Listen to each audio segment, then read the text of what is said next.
They saw her as frail, as an easy mark, a comfortable retirement fund waiting to be accessed.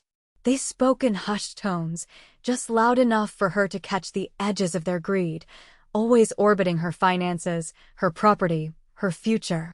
It was a slow, creeping dread that built over years, punctuated by increasingly brazen demands and dismissive attitudes. Family, the people who were supposed to protect you, instead sharpening their knives, waiting. But they underestimated the quiet strength forged by decades of living, the resolve that crystallizes when faced with the ultimate betrayal. Before we dive into the story, let us know where you're watching from in the comments below, and if you believe family should protect, not exploit each other. Hit that like button and subscribe for more. She had spent her life giving, sacrificing, building a comfortable life she hoped to share, only to realize her own family saw her as nothing more than a source of money, a barrier to their perceived inheritance. This story isn't about revenge. It's about survival, about drawing a line in the sand, about protecting what is rightfully yours when the wolves come knocking, even when those wolves wear familiar faces. But what she discovered next would force her to choose between family loyalty and self-preservation, setting in motion a sequence of events they could never have predicted. Mary had always been the steady one, the matriarch whose home was the anchor for family gatherings, holidays, and impromptu visits that often turned into requests for help. Now in her late 60s, a widow for 5 years, she lived comfortably in the house she and her late husband, Thomas, had built, a solid, paid-off property on a decent plot of land, nestled in a quiet, established neighborhood. Her investments were modest but wisely managed, providing a secure retirement. She had always been generous to her only daughter, Sarah, and her husband, Mark, and their son, Daniel, her only grandchild. She'd helped with down payments, school fees, medical bills, countless temporary loans that were never repaid. It wasn't a hardship.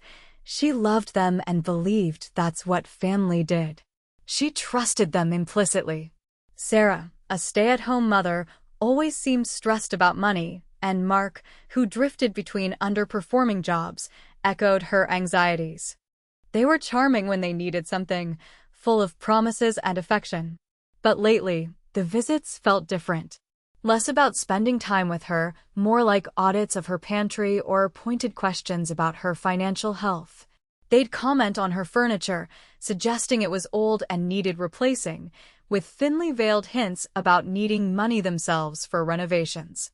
They'd talk about Daniel's future, the rising cost of college, the need for him to have a good start, always circling back to how much she had and how little they had.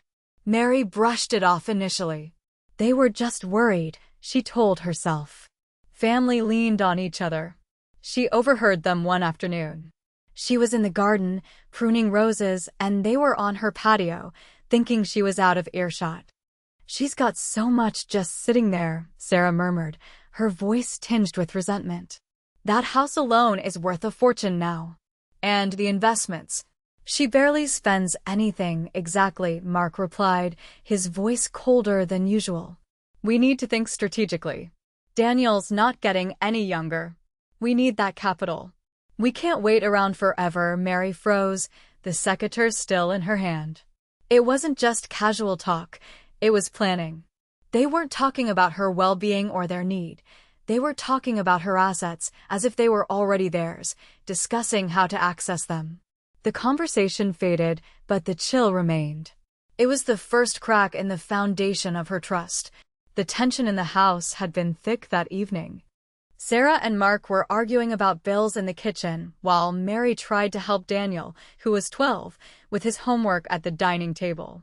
Daniel was usually a quiet, sometimes sullen boy, easily overwhelmed.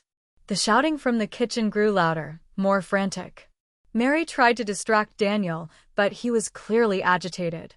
Mark stormed into the dining room, yelling about money, gesturing wildly. Sarah followed, her face contorted in anger. The argument spilled over, venomous words about financial failures and perceived unfairness. Mary stood up, trying to intervene, suggesting they take it outside, away from Daniel. That's when it happened. Whether in a bid for attention, a release of his own pent-up stress, or perhaps even a twisted imitation of the adult's volatile energy, Daniel grabbed a kettle from the side table. Mary sometimes made tea there, that she had just moments ago filled with hot water for her evening cup. In a sudden, furious motion directed vaguely at the source of the tension, which was now Mary standing between him and his parents, he flung the contents. The hot water hit Mary's arm and chest. The immediate pain was searing, a shock that stole her breath. But the subsequent reaction from Sarah and Mark was a second, deeper shock. Instead of rushing to her aid, their argument stopped abruptly, replaced by a different kind of panic. "Daniel, what have you done?" Sarah cried, but not with concern for Mary. "It was an accident." Mark immediately jumped in, stepping towards Daniel protectively. Mary stood there, clutching her arm, the hot water soaking her clothes, feeling the sting quickly blooming into agony. "Mom, are you okay?" Sarah asked finally, but it felt like an afterthought. Then came the minimization, the rush to control the narrative. "He's just a kid, Mom. He didn't mean it. It wasn't boiling water. It was just hot. You shouldn't have gotten in the middle of it." "You're not going to make a big deal out of this, are you?" "He's only 12. Mary stumbled to the bathroom, peeling off the wet clothes, seeing the angry red blisters already forming on her skin. The physical pain was sharp, but the emotional pain was incapacizing. They cared more about protecting Daniel from consequences, protecting themselves from blame, than they did about her injury. "He's just a kid," the phrase echoed in her mind, a chilling dismissal of her pain, her safety, their responsibility. They weren't just entitled, they were willing to overlook actual harm for their convenience. Later, wrapped in a towel, applying cool compresses, she heard them outside the bathroom door, their voices lowered. "We need to make sure she doesn't." "You know." "Report this," Mark hissed. "It would ruin Daniel's future. And ours." "Imagine the scandal." "She won't," Sarah said, though her voice sounded unsure. "She's Mom. She always takes care of us." That was the moment the denial shattered completely. They expected her to absorb physical harm, lie, and cover for them, all because she was Mom, the perennial rescuer, the one who always takes care of us, but who was taking care of her. The next morning, the pain in her arm was significant. The burns were clearly second degree. She quietly drove herself to the walk-in clinic. She told the nurse and doctor exactly what happened. She didn't exaggerate or embellish, just stated the facts. Domestic argument, grandson threw hot water, family minimized it. The doctor, a kind, older woman, looked at her with concern. "I'll document this thoroughly, Mary," she said softly. "Accidents happen, but family reactions matter. If you need to report this, or if there are other issues at home," Mary nodded, grateful for the unspoken understanding.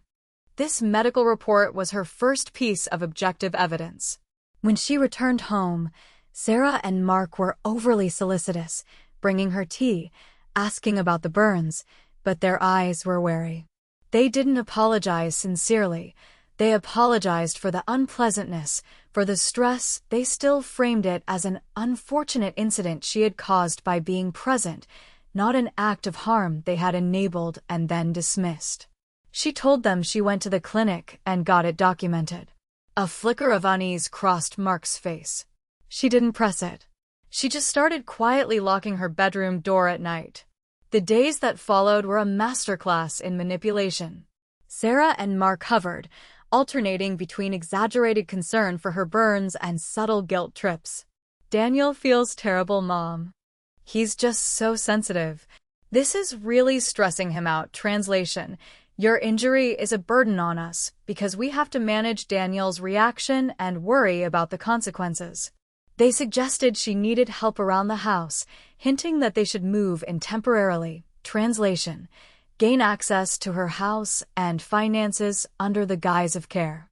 They spoke constantly about how expensive everything was, how they were barely scraping by, how unexpected emergencies kept popping up. These weren't emergencies Mary could verify. They felt manufactured, designed to soften her up, to make her feel guilty for her security while they struggled. Mary started her quiet work. Her pain, both physical and emotional, fueled a cold, methodical determination. She wasn't acting out of rage, she was acting out of necessity, a deep-seated instinct for self-preservation that had been dormant for years.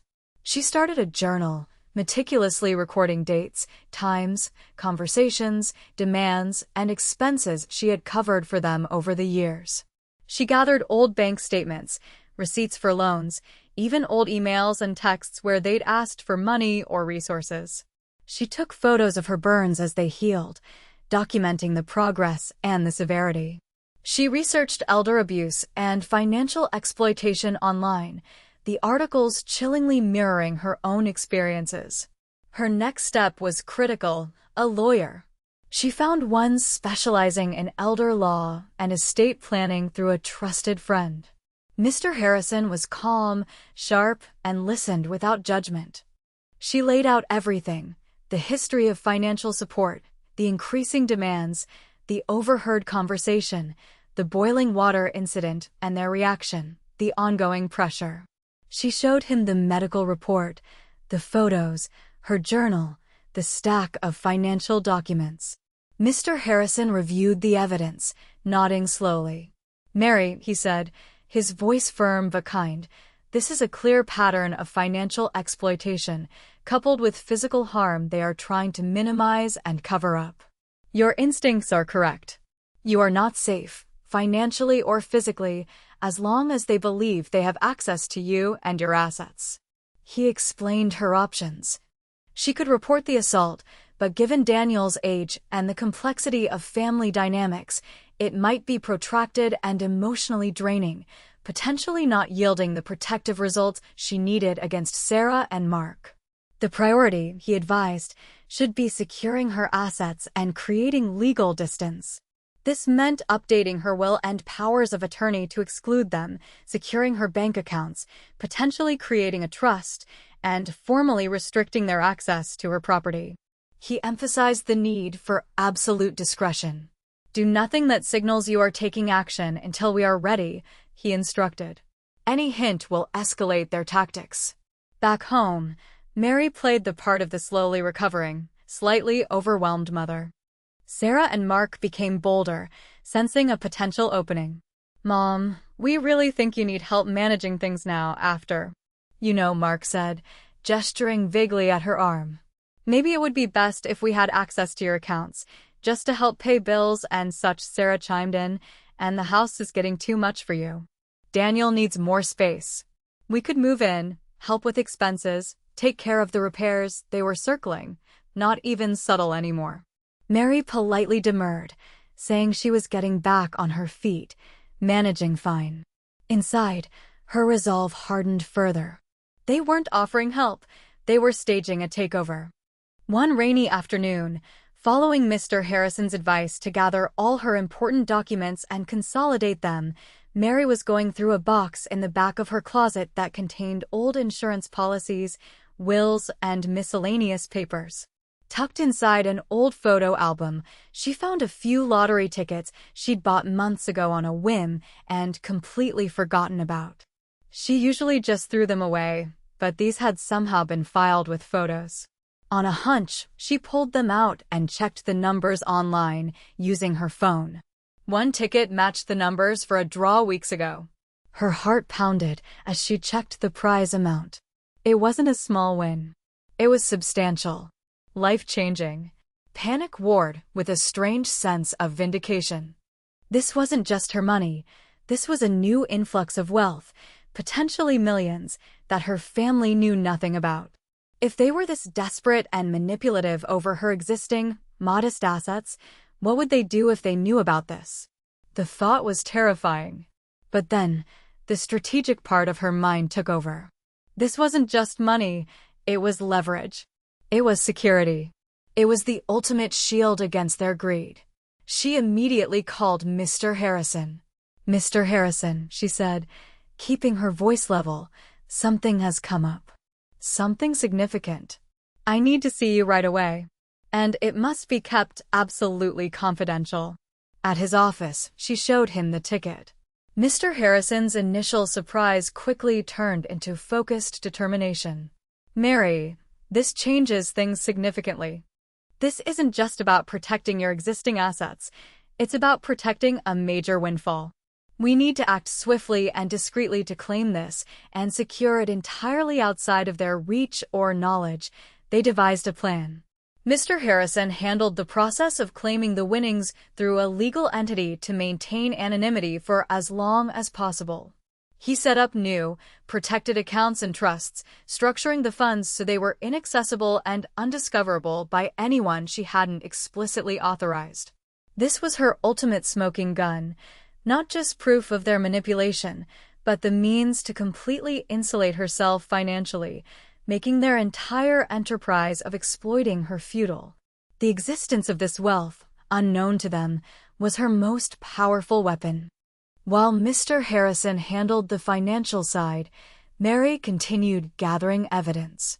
She managed to discreetly install small, hidden cameras in her living room and kitchen, capturing their probing questions, their dismissive comments about her abilities, and their increasingly aggressive demands. She caught Mark going through her mail, looking for financial statements. She recorded Sarah complaining to a relative on the phone about how selfish Mary was being and how they deserved a share of her wealth after putting up with her for so long. The mask was completely off. This mountain of evidence, combined with the newly secured fortune, gave Mr. Harrison everything he needed. The counter-strategy was ready. It wasn't going to be a dramatic confrontation, but a quiet, legal execution. Mr. Harrison drafted cease and desist letters, formal notices revoking any implied access to her property, and documents stating her intention to pursue legal protection orders if their harassment continued. He also prepared a formal letter detailing the pattern of financial exploitation based on the evidence, making it clear she had documented everything. He advised her to change the locks, install a full security system visible from the outside, and to cease all contact with Sarah and Mark, communicating only through his office. Sarah and Mark, meanwhile, were completely unaware. They were growing frustrated by Mary's quiet refusal to engage with their requests, interpreting it as passive resistance that they could eventually wear down. They believed they had all the time in the world, that she was too weak, too dependent on family, to ever truly cut them off. They were arrogant in their entitlement, certain of their eventual success. They might have even casually mentioned something about sorting out her affairs properly soon, perhaps believing they just needed to push a little harder. They made one final, presumptuous request, emailing her a detailed list of urgent repairs the house needed, followed by a list of expenses they had, ending with, "We need £X by the end of the week." This blatant demand, sent just days before her plan went into motion, was their final mistake, perfectly illustrating their mindset. The legal documents were served on a Monday morning. A process server arrived at Sarah and Mark's house, handing them thick envelopes from Mr. Harrison's law firm. The effect was immediate and devastating. Their initial reaction was shock. They called Mary, demanding to know what this was, their voices laced with disbelief. When she didn't answer, following Mr. Harrison's strict instructions, they escalated to frantic voicemails and aggressive texts, which she forwarded directly to her lawyer. Then came the panic. They realized the letters meant she was serious, that she had legal counsel, and that her lawyer knew about their activities. The letters detailing the financial exploitation and evidence collection must have sent a jolt of fear through them. They understood, perhaps for the first time, that their carefully constructed plan was crumbling. They had lost control of the narrative and, more importantly, control of her. Mary remained calm. She changed the locks that day, activated the new security system, and blocked their numbers. She was methodical, executing the plan Mr. Harrison had laid out. She felt a profound sense of quiet power. She wasn't reacting emotionally, she was implementing a strategy based on facts and legal rights. The truth, or at least a version of it, began to circulate. The serving of legal papers in a close-knit family community inevitably sparked rumors. Mary's quiet withdrawal, coupled with the formal legal action, painted a picture very different from the one Sarah and Mark had tried to create of Mary being difficult or unwell. Mr. Harrison, in his formal communications, stated that Mary was taking steps to protect her personal and financial security due to concerning patterns of behavior and harassment. He didn't need to disclose the boiling water incident or the lottery ticket details publicly, but the official documentation of harassment and exploitation was damning enough. In their desperation, Sarah and Mark resorted to their final tactics. They tried guilt, having other relatives call Mary to plead their case, talking about Daniel's stress they had likely caused, accusing Mary of tearing the family apart. They tried threats, vaguely mentioning contesting things, but Mr. Harrison quickly shut that down with a firm letter outlining her documented evidence and legal position. They even attempted a false reconciliation, sending tearful messages about how much they loved her and how it was all a misunderstanding. But Mary saw through it. Their panic wasn't about losing her, it was about losing access to her money. Their regret wasn't about harming her, it was about the consequences of their actions catching up to them, primarily the irreversible loss of their anticipated inheritance and any future financial support. The ultimate sting, the regret that must have gnawed at them, was knowing they had alienated the person who had just come into significant wealth they had dismissed or never knew about, wealth they now had zero possibility of accessing. Mary's world became quiet. The calls and texts stopped, replaced by the silence of severed ties. The legal protections held firm. Today, Mary lives in her home, safe and secure. The legal measures are in place, her assets are protected, and the winnings from the lottery ticket are safely managed, ensuring her future security many times over. Sarah and Mark face the consequences of their actions: financial strain from losing her support and potential legal fees, and social isolation as the truth of their manipulative behavior became known to wider family circles. They live with the bitter knowledge that their greed cost them everything they sought, including a fortune they never even knew existed until it was firmly out of their reach. Mary has built a new life, surrounded by true friends and the quiet satisfaction of having stood up for herself. The family relationship, built on a foundation of deceit, is permanently broken. Her peace is hard-won, built on strength, strategy, and the quiet conviction that self-preservation, not blind loyalty, is the truest form of dignity. Thanks for watching till the end. If you enjoyed this story, give this video a like if you haven't already, and subscribe for more stories about standing up for yourself.